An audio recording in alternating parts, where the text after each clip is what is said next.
listening to The Big Album Show with Paul Dillon and Dan O'Neill. Hello and welcome to the latest edition of The Big Album Show with me, Paul. And me, Dan. On this pod, we are discussing one of the most interesting, the most fascinating, and arguably the best U2 record, which is the Joshua Tree. Now, one of the most interesting things about U2 is what you might term the musical geography of the band. They've never really been an Irish affair. The closest, I suppose, they came to that was on Songs of Innocence, which saw the band, plant their flag back in Dublin. But the lens through which this group have seen the world has always been global, and that's been a key part of their success. In the mid-'80s, their view of the world was very much coloured by the North American music, political and social scene. I suppose in a way, it's the language of globalization, but boy, could they speak it.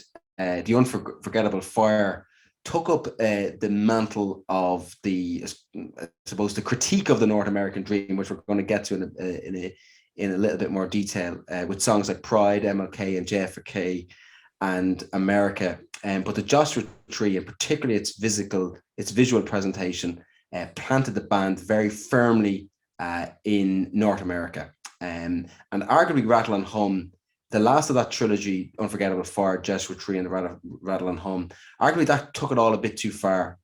And then Acting Baby, of course, saw them move their entire musical and emotional focus back to Europe. But back to 1987, this was the year that U2 unleashed the Joshua Tree. Here's my take, Dan. This is U2's best album. It produced the tracks which remained live staples and fan favorites for tour after tour. It sent them rocketing to the top of the charts in about 100 countries. And it's also the most U2 sounding of U2 albums, in that it's the sound that we most associate the band with, and it's the sound which they would later rebel against. Dan, what do you think of this record? I mean, how did you come across this record originally? What was your first introduction to it?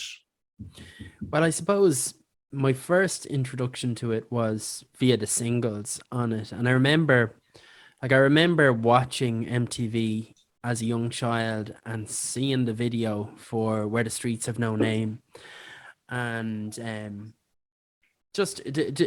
fact, all the videos from this album were incredibly interesting.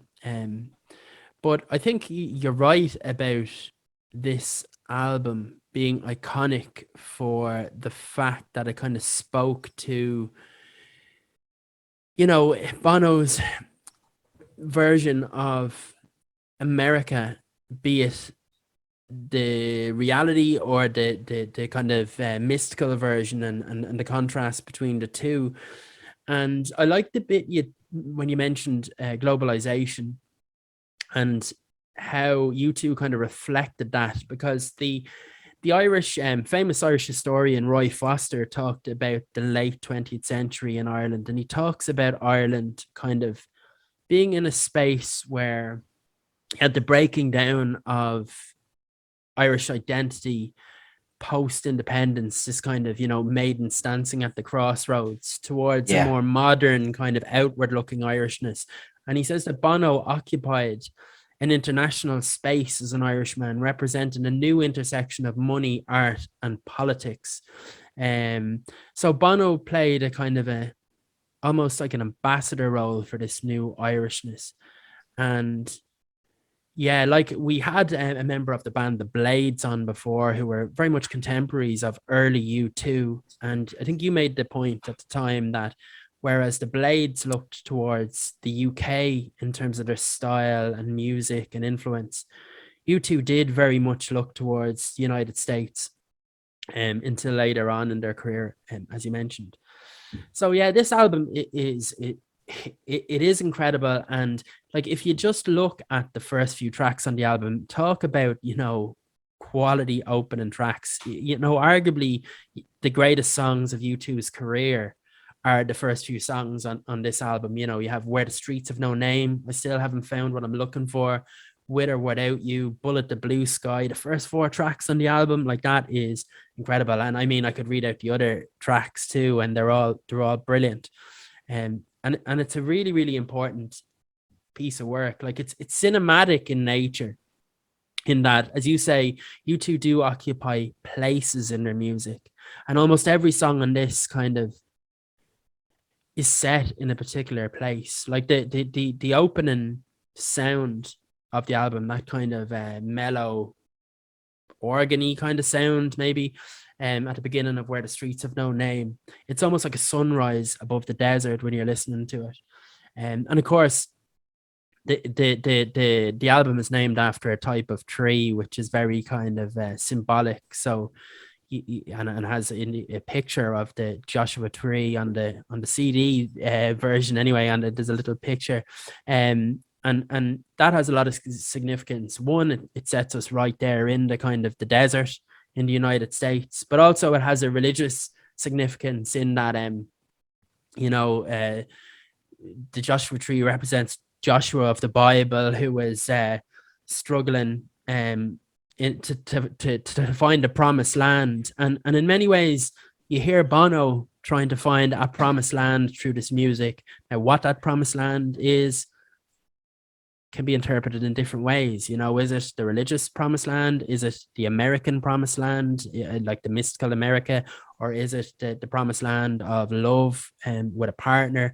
In different songs, you hear different kind of resonances. So there's so much meat on this album, so much to talk about. So much to talk about, Dan, and so much to be said. You could easily do a podcast on what has been said about this album by other artists, by critics, by fans. I mean, so much to unpick in what you've said, which actually is a really good introduction to this album in itself. Here's a few things that are on my mind about the record, right? Before we came on the pod tonight, we had a long discussion about the current political, geopolitical conflicts and geopolitical tensions, and particularly the outrageous Russian invasion of Ukraine. But one of the things we were touching on was the role of the US and the relationship between the US and U2. And this is really interesting because for me, the band were at their most interesting, and to be honest, their most critical of the US and US foreign policy on the Joshua Tree. They never quite got there again in terms of as strong a critique as they had on this record as they had in '87 on the Joshua Tree. So what they did on the Joshua Tree was they looked at the idea of the American dream, which is, as Irish people, there's a kind of a deep-rooted attachment to that. You see it coming up in literature again and again and again, in art and certainly in commerce, and certainly in politics, for better or for worse, often for worse in my opinion. But in this, what U2 are doing here really is offering a critique of American foreign policy at times. So this is the height of the Reagan period. And on tracks like Mothers Have Disappeared and Bullet the Blue Sky in particular, there's a strong critique of American foreign policy because, of course, prior to this record, Bono had been in Nicaragua, praised the Sandinistas and the Sandinista revolution. He'd been to El Salvador with Ali, and he critiqued the US, the role of the US government there. And of course, they've been on the Conspiracy of Hope, the Great Amnesty International tour. They'd also done, of course, the Live Aid, which was slightly separate in terms of, not slightly separate, but slightly different to those events. But that was a heavy part, I think, of the album in terms of creating some tension. But politically, I think is when U2 were at their most interesting. And I think that it's to their credit, to be frank, that they wrote a song like Bullet in the Blue Sky, and they wrote songs from Mother Disappeared, which also, of course, refers to people being disappeared in Argentina and Chile, and the search for justice, the struggle for justice. And I think it's to Bono's great credit that he wrote those lyrics and put them out there.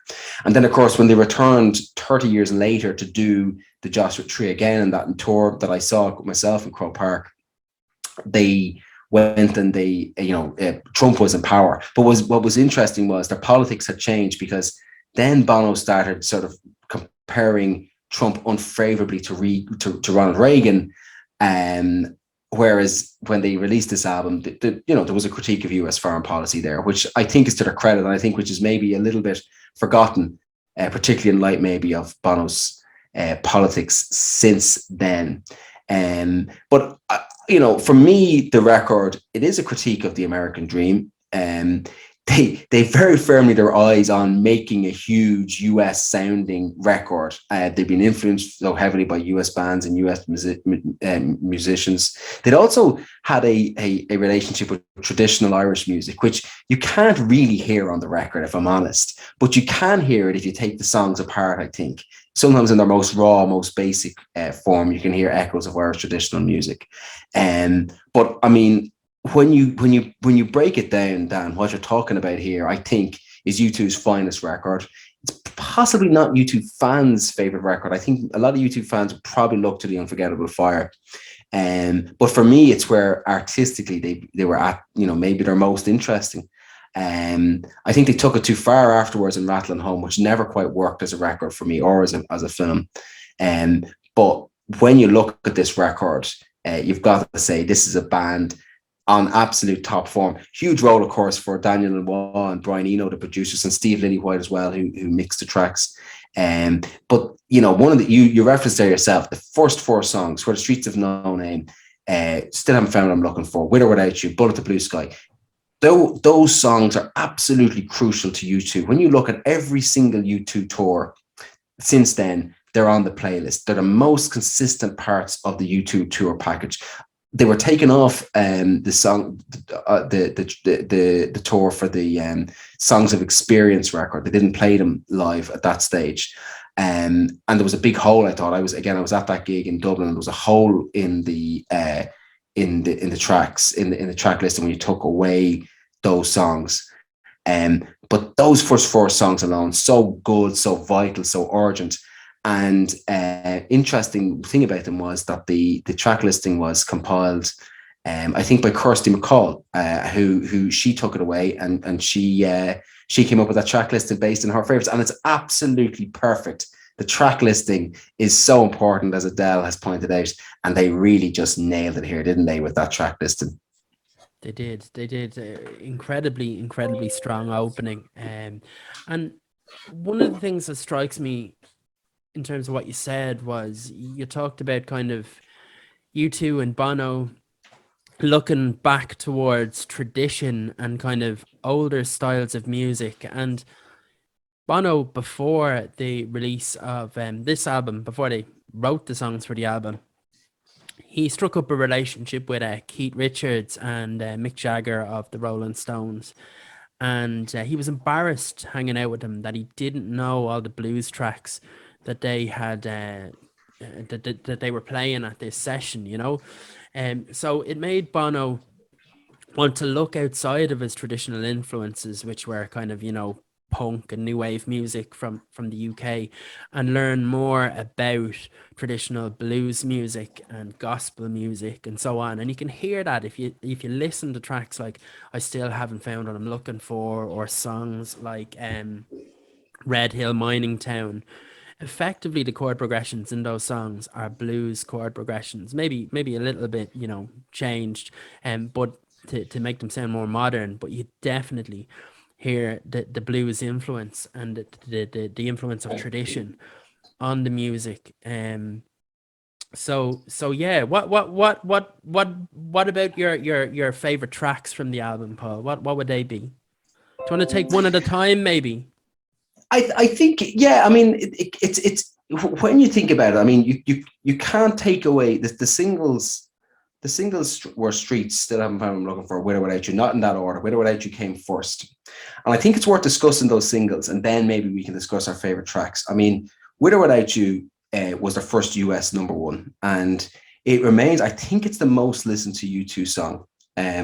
And it is an absolute, it's a superb reflection really on the tension, I suppose, in Bono's life about how to live as a rock star. I mean, it sounds very serious and very po-faced, but when you strip it down to the lyrics and you listen to them deeply, it's about maybe tension that we all have. And Bono really nails the lyrics on this album, I think.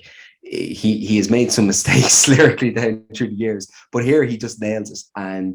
And I Can't Live With or Without You, such a powerful chorus.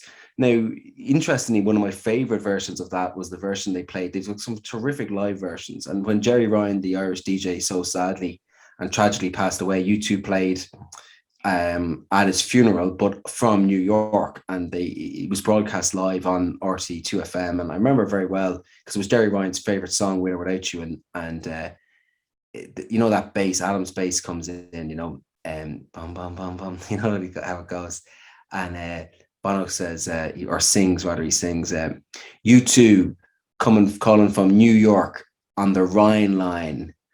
And then he says, "Ryan line still open." And I just thought it was such a terrific, the song has great meaning for people, including for myself, and obviously for Jerry Ryan as well. And I think that Bono managed to nail a bit of a universal experience, you know, and, you know, so just a terrific lead single. Still haven't found I'm looking for, far more upbeat, far more gospel, of course, repeated again on the Rattlin' Hum record that followed.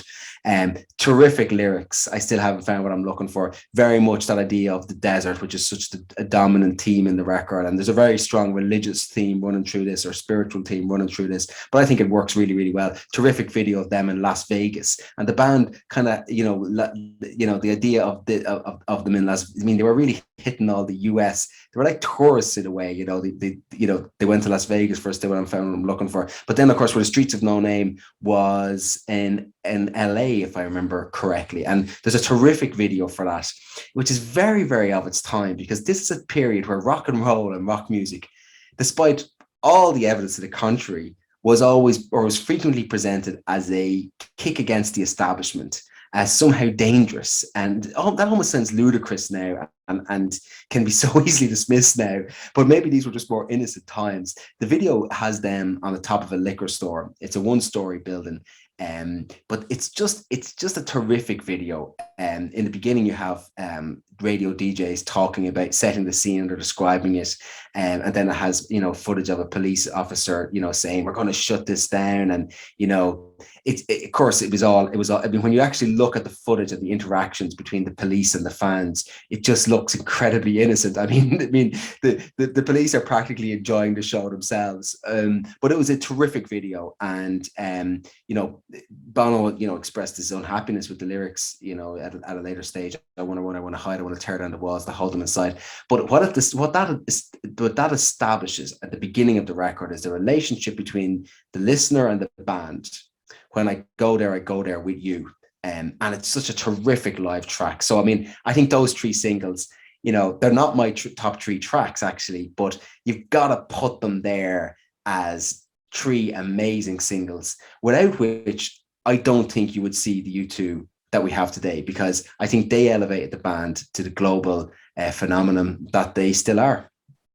Yeah, when you talked about the Streets Have No Name, and you talked about bringing the crowd with the band to a different place, it's something that, it's one of these themes that keeps coming up on the big album show, that bands in their live setting and in albums as well often bring the listener to somewhere else. And, you know, when I listen to Where the Streets Have No Name, I think, you know, where the streets have no name? And really, it's a place that's neither here nor there. It's a mystical place. It's a place that only something like music can take you to, and it is indeed an incredible song.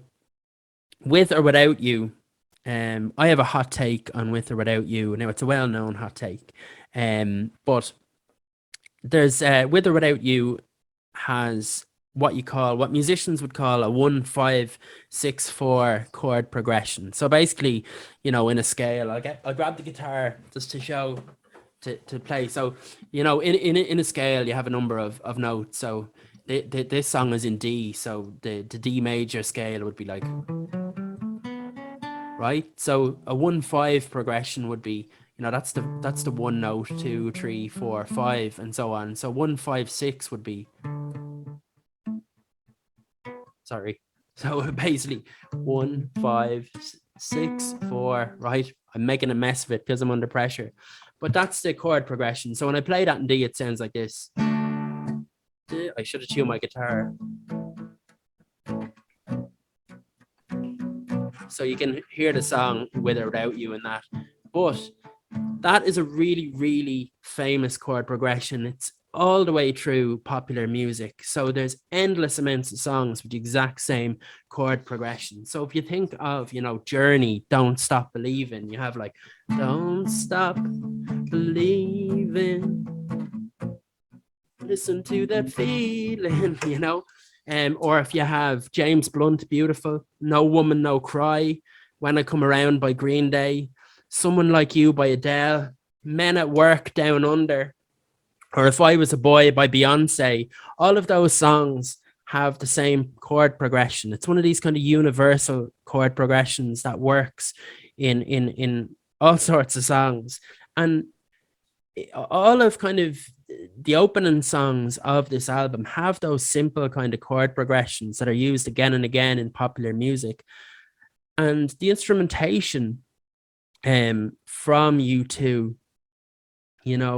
in terms of the bass that you mentioned earlier on, which is kind of very steady pounding, or even the guitar, like Edge's famous guitar sound with the delay kind of effect. Like all of it is relatively simple, but U2 managed to turn it into something absolutely magical. And they bring you to that place where the streets have no name with their simple music. And I think, and I don't say simple music in a kind of a negative way. I think to write a simple pop rock song is one of the hardest things to do, I think. Yeah. And I think it's one of the reasons why U2 became such a successful band, particularly in terms of their stadium tours, because when you're playing in a group in a big stadium, it's very hard to play very complex music because of the echo in the stadium and the sound traveling all over the place. So it can sound quite dodgy, really. But U2's music is kind of so straightforward in the best kind of way that it carries through the stadium and it carries on popular radio, but they have so much depth to their music as well. And so I love that one as well. Then I still haven't found what I'm looking for. Like, to me, this is one of the greatest gospel songs that's ever been written. I think it's incredible. And when I listen to it, I hear Bono's take, and I'm going to get very kind of religious and spiritual here for a moment, but it's well known that Bono, Larry, and The Edge, around the time of recording this album or beforehand, they were very, very kind of into Christianity. Now, I think they still are, but they were going through a particular period of interest in the subject. And when I listen to this song, I hear Bono's take on the psalm. So if you read some of the psalms in the Bible, and most of them are said to be written by King David, but a lot of them have this kind of theme of being like angry with God and kind of going, God, I'm so loyal to you. Why do you forsake me? My enemies get away with murder, but like I can't find you anywhere. It's that kind of vibe. Like, that's not verbatim now, but when you think of this song, it's the same kind of thing. It's Bono going, I've done this, I've done that, but I still can't find you. Where are you? So it's interesting. It's yearning. It was a word you mentioned earlier on, Paul, and there's definitely loads of yearning in this song. And of course, the great thing about Bono's music and U2's music is that even when they have religious themes like this song, or like Mysterious Ways of Achtung Baby, they also have a kind of a sexual love vibe to them as well. Like some of the greatest songs. Like if you think of songs like Aretha Franklin's version of Say a Little Prayer, or, Praise You, which was sampled by Fatboy Slim famously, they're songs that could be gospel songs, but they could also be directed at a lover as well. And I still haven't found what I'm looking for. It is like that. And again, you have the sense of place in the song. And it is a gospel song, and Bono even recorded versions of this song numerous times, and live with gospel choirs at various stages. So it's a powerful tune that I think is timeless. Yeah, no, I agree with that, Dan, and I agree with all that you say, that was a very nice little bit of guitar work. First Oh time on the no. Big Album Show. I've been looking for that I to made a happen. complete mess of it, and the guitar wasn't even tuned. The nerves got to me, man. But like, it, sure, it's no one's listening no, no, anyway, so we get away with it, it. it was people.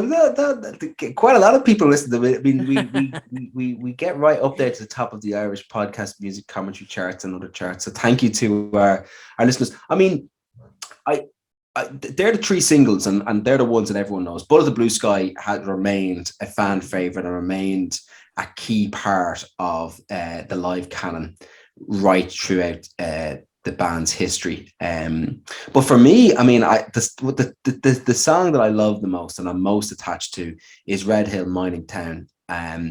So this was originally scheduled to be the second single. And they made a video directed by Neil Jordan, which is a terrific video set in a mine. And it's about the British miners' strike, 84, 85, are set in that period. And it's just an absolutely beautiful song. And I've always felt it was underrated. The band themselves were never quite happy with the way it was recorded. Later, it was re-recorded. But the version that you hear when the band toured the record to mark the 30th anniversary, it's much more brassy. And I think that seems to be the sound. They seem to have nailed it. That was the first tour they ever played it live, and they seem to have nailed it when they played it on that tour. Now, when you look at the video, you see Jordan uses the canary in the coal mine really, really effectively. So there's all these images of the canaries and the band releasing the canaries. Larry is literally there hacking away at coal. And it is just it's deeply atmospheric, but it's written about about the 80-45 miners' strike, and I suppose about the decline of the coal industry in Britain and what happened to it. But one of the interesting things that I feel about it is I think that they nailed something there, because when you look at deindustrialized areas, whether it be in US or Britain, France, Brazil, politically, what one of the tragic things, but also one of the most interesting things, is that they've often been areas where a kind of a much more right-wing politics has taken hold, and where the old collectivism has changed. So, for example, Trump in the Rust Belt in America, Le Pen in parts of the Rust Belt in France, Bolsonaro in parts of the deindustrialized areas of Brazil. And of course, we know a bit about what's happened in Britain as well. And I just think that they picked up on something very early on there. And they just nailed it with this just terrific song. And that line, see the lights go down, I'm hanging on. That's all I've got to hold on to. There's just something very, very, I think, deep and meaningful about that song. Now, you can kind of critique that and say deep and meaningful, this is all very serious, very po-faced, but they were able to do that on this record and to deliver an emotional punch in a way that I find it quite hard to be cynical about. I mean, and that song of Red Hill Mining Town, and to do a song about the miners' strike again politically shows that this is a very interesting period in the band's life. And one of the things, for example, that it would have done for me, and I think for other listeners, is that it introduced you to political themes, and so I think that's that for me has always been a very special song. I really like In God's Country. It's a bit of a throwaway, but the band were never particularly attached to it, but it's upbeat, it's positive.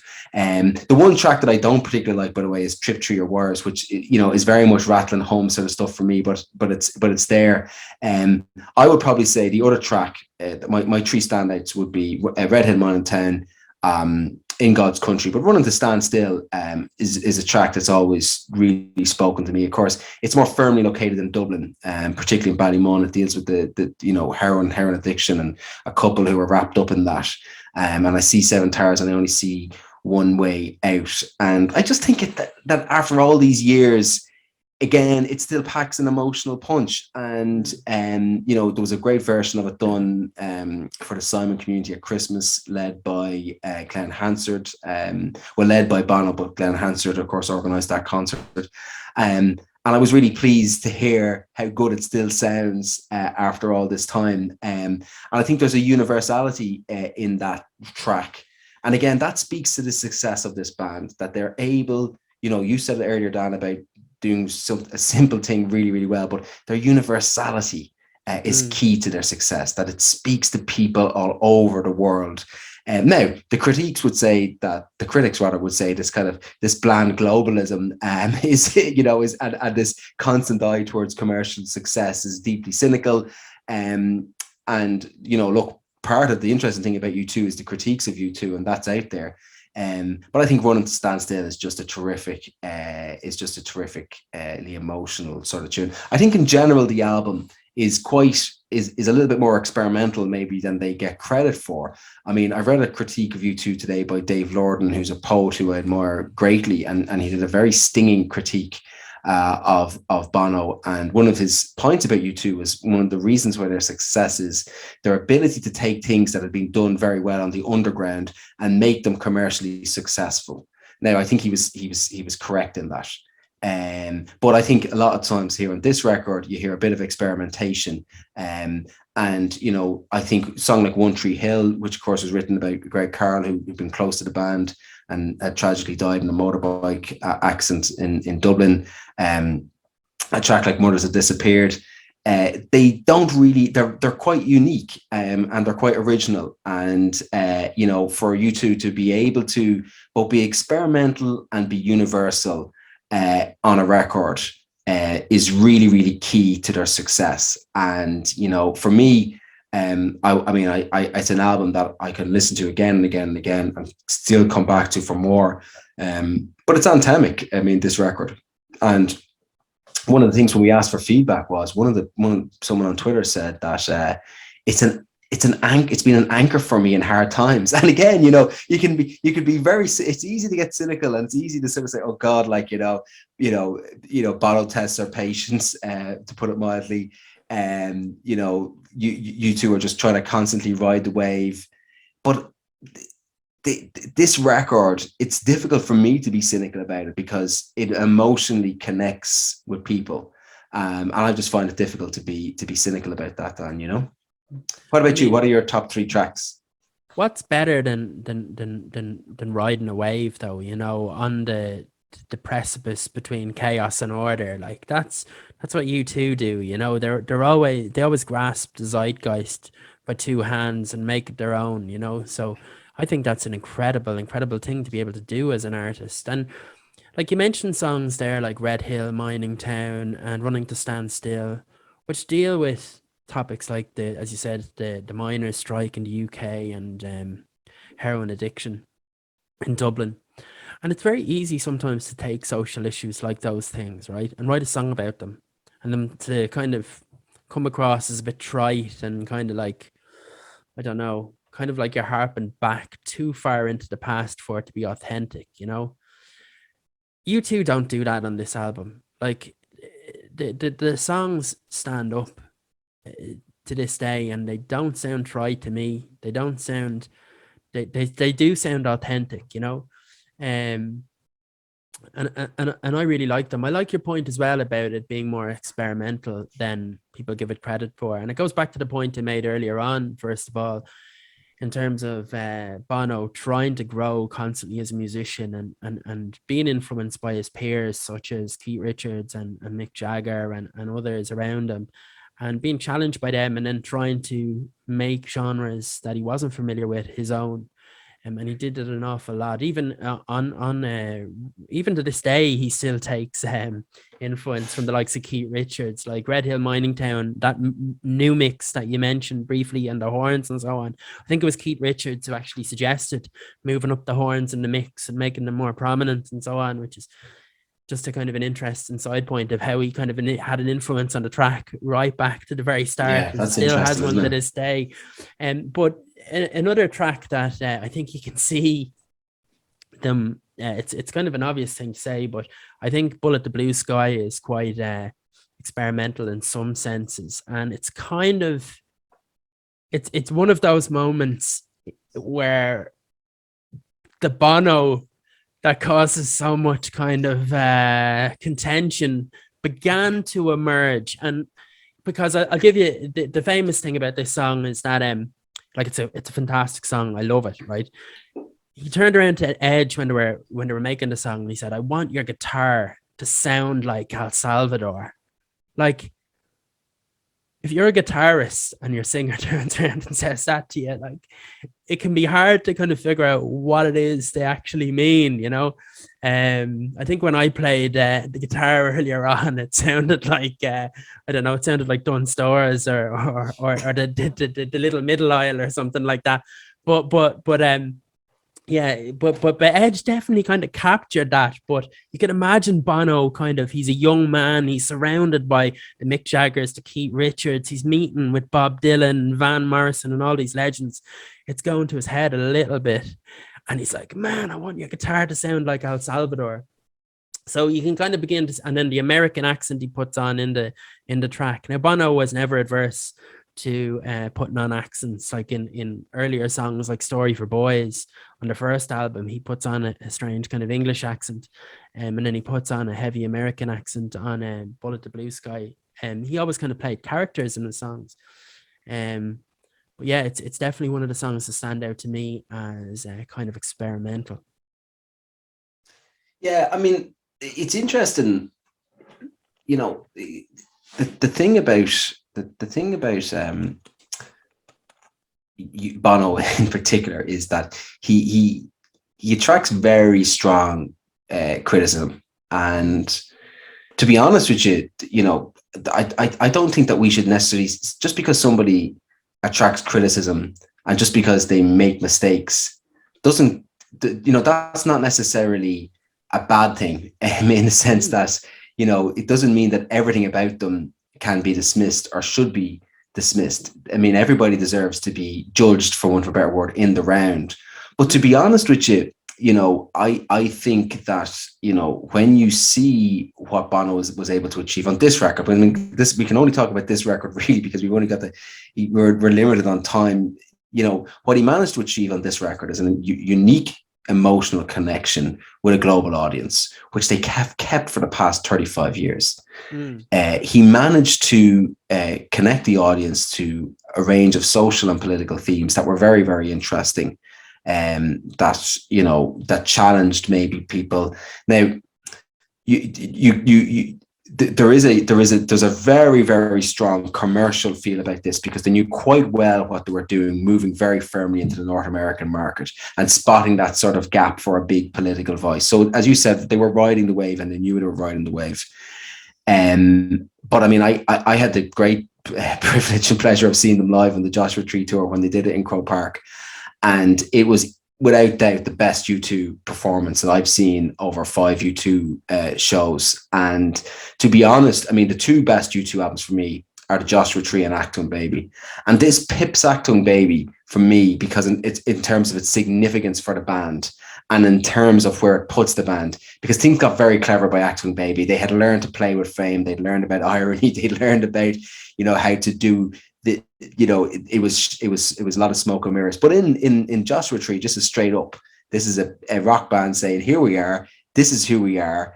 And yeah, you know, 35 years on, for me, it still delivers. And I mean, some of it was recorded, and it was recorded in Rathfarnham, or the foothills of the Wicklow Mountains, as Edge has described this. You can describe Rathfarnham as that, as if you like, close to St. Columba's College, where Adam had been expelled famously as a student. So not too far from me, and I think that in a way that when you look back at, you know, music from, you know, there's a certain number of albums in each decade that remain crucial. And in 20 or 30 or 40 years' time, when people look back at the 80s, you know, this is one of the albums that people will say is a crucial record of that period and of that time.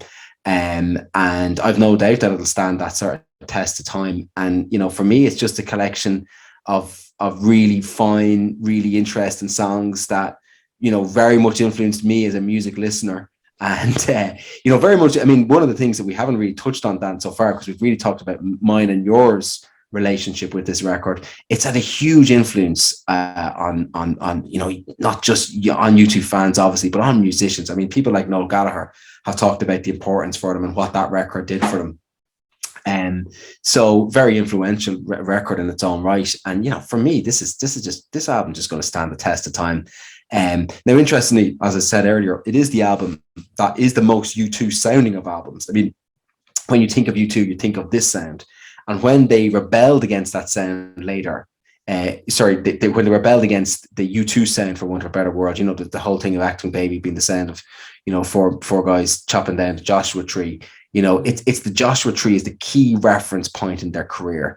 And of course, for the band, look, it's well known. It elevates them to the status of global superstar. So they had played one stadium gig on the Unforgettable 4 tour. They did an open air show in Croke Park. But this is the album that brings them into the sort of the league of the globe-trotting outdoor, you know, Wembley Stadium, Croke Park, all the big outdoors, you know, the big outdoor gigs. It elevates them to that.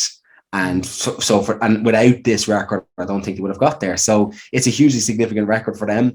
And I think it's one that I'm going to be listening to for many, many years. Yeah, definitely. Like,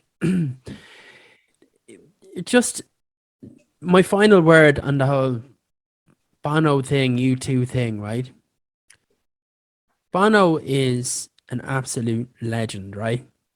If you want an ordinary man, go to a Christy Moore gig. You'll love it. It's brilliant. I love Christy Moore. I love his gigs. He talks kind of, he sings salt of the earth songs, acoustic guitar. Brilliant. Love him.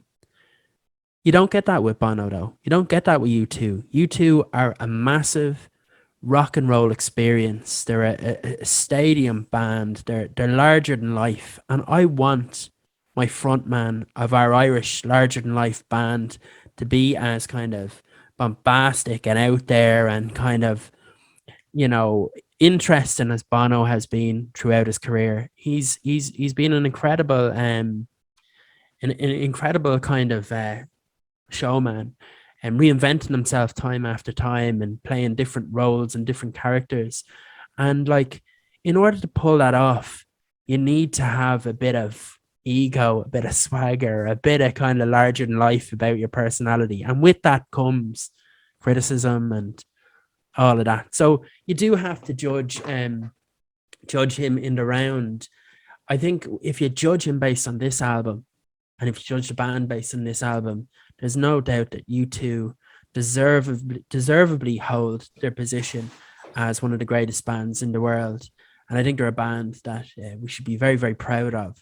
Here in Ireland. And I think in fairness, I think one of there's a kind of a, when it comes to the politics of the band, the politics of the band are quite mainstream now.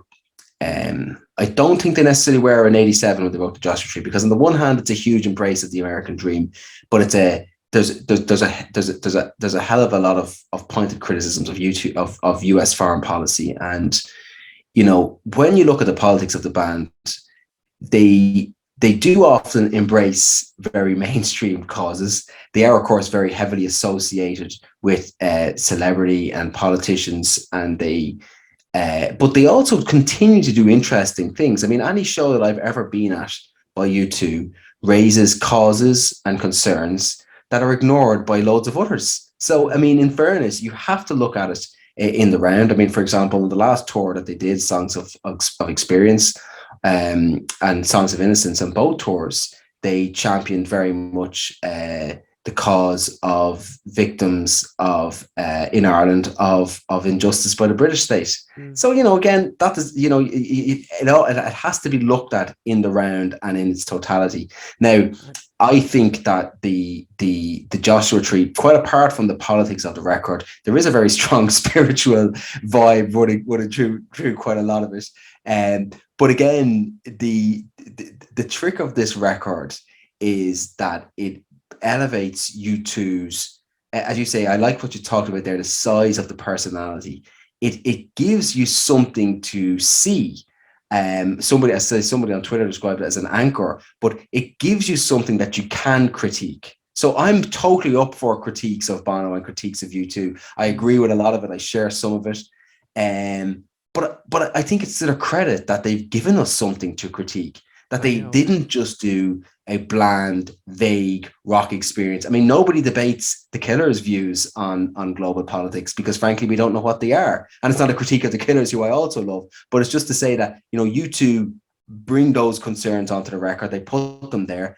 And I think they deserve to be judged in the round for that. And I mean, if they have mellowed politically with age, everyone except Paul Dillon and Tony Benn mellow politically with age. So you can't blame them for that. Look, this has been the Big Album Show. It's been our episode on the Joshua Tree by U2. We really appreciate everyone listening, particularly you, Bono. We look forward to chatting to you on our episode about pop in a few weeks' time. Yes. Just drop into our DMs and we'll sort it out. But I was once at a function with Bono, and I had the great honor of rubbing shoulders with him. He was standing right beside me, and he was talking away to Shane MacGowan, and I got a cheeky picture on my phone. But it was a public thing, so it wasn't anything unethical about it. But I was completely starstruck. It was fantastic. But look, thank you for listening. Do like us on Twitter, on Instagram. Engage with us, talk to us, and listen back to the other shows. We do have an episode that we did with Luke O'Neill, Professor Luke O'Neill, on Octung Baby. It was a really, really enjoyable episode. So I'd recommend you go and listen to that if you've enjoyed this episode. Thanks very much. Thank you. You're listening to The Big Album Show with Paul and Dan. Please remember to subscribe, hit like, and remember to follow us on our social media platforms at The Big Album Show.